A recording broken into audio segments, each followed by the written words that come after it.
بسم الله الرحمن الرحيم. يا أيها المزمل قم الليل إلا قليلا نصفه أو انقص منه قليلا أو زد عليه ورتل القرآن ترتيلا إنا سنلقي عليك قولا ثقيلا إن ناشئة الليل هي أشد وطئا وأقوم قيلا إن لك في النهار سبحا طويلا واذكر اسم ربك وتبتل إليه تبتيلا رب المشرق والمغرب لا إله إلا هو فاتخذه وكيلا واصبر على ما يقولون واهجرهم هجرا جميلا وذرني والمكذبين أولي النعمة ومهلهم قليلا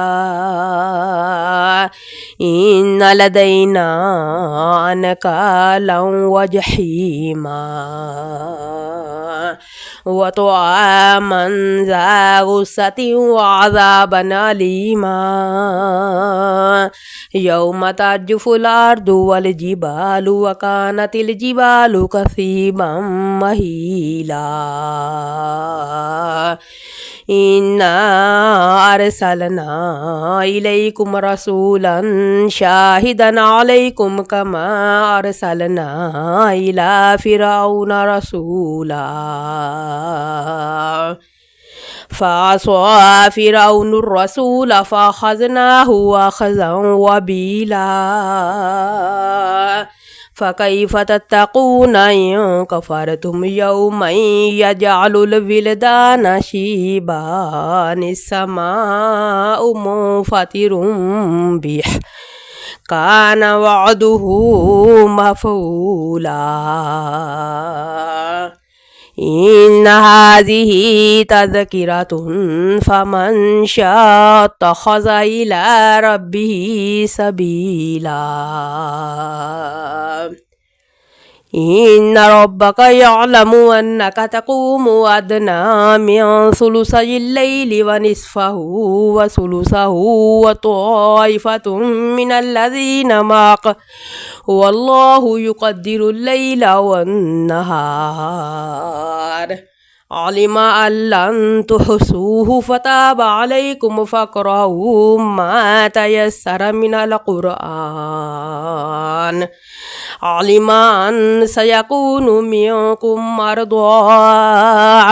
وآخرون يضربون في الأرض يبتغون من فضل الله وآخرون يقاتلون في سبيل الله فاقرؤوا ما تيسر منه وأقيموا الصلاة وآتوا الزكاة وأقرضوا الله قرضا حسنا وما تقدموا لأنفسكم من خير تجدوه عند الله هو خيرا وأعظم أجرا واستغفر الله إن الله غفور رحيم.